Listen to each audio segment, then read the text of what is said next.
Suppose आप घर पे फुटबॉल खेलते खेलते विंडो फोड़ देते हो और आपके फादर आप पे बहुत गुस्सा करते हैं। तभी आपके अंकल आते हैं और कहते हैं इसमें एक अच्छी चीज़ है। उस विंडो को रिप्लेस करने के लिए एक ग्लास मेकर को बुलाना पड़ेगा। वो ग्लास मेकर अपनी इनकम से फ्रूट से वेजिटेबल खरीद सकेगा। फिर वो फ्रूट सेलर कहीं और खर्च कर पाएगा और ऐसे चेन चलती रहेगी, जिससे इकोनॉमिक एक्टिविटी बढ़ेगी और ओवरऑल जीडीपी में ग्रोथ होगी। मतलब हम जितना ज़्यादा डिस्ट्रक्शन करेंगे उतना ज़्यादा उन्हें रिप्लेस करने में खर्चा होगा, जो इकोनॉमी में पैसा पंप करेगा और इकोनॉमिक ग्रोथ होगी। और ये बहुत हद तक सच भी है।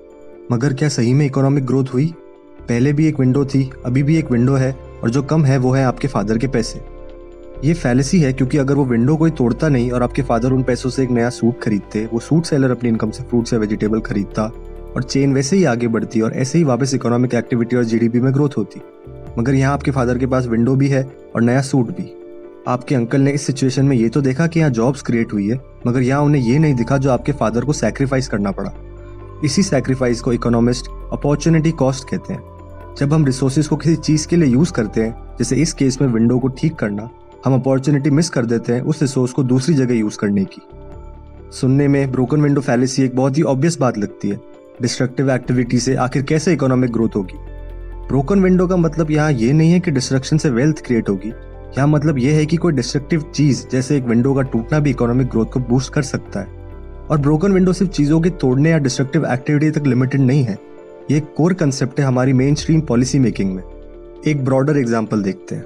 सपोज गवर्नमेंट एक प्रोजेक्ट में इन्वेस्ट करती है, जिससे जॉब्स क्रिएट होंगी, टूरिज्म प्रमोट होगा और बहुत सारे दूसरे बेनिफिट्स मिलेंगे। मगर यही पैसा कहीं और भी इन्वेस्ट किया जा सकता था, उससे भी जॉब्स क्रिएट होती और टूरिज्म प्रमोट होता या दूसरे बेनिफिट्स मिलते। ये सब जिन पे हमारा ध्यान नहीं गया वो हमारी अपॉर्चुनिटी कॉस्ट है। अपॉर्चुनिटी कॉस्ट को देखना मुश्किल है, क्योंकि ये वो चीज़ें जो हुई ही नहीं, ये वो सैक्रिफाइस हैं जो हमें करने पड़े दूसरी चीज़ के लिए। जब हम सोशल वेल्थ मेजर करते हैं, हम हमारा एक्सपेंडिचर उन चीज़ों से कंपेयर करते हैं जिन पे हमने खर्चा नहीं किया।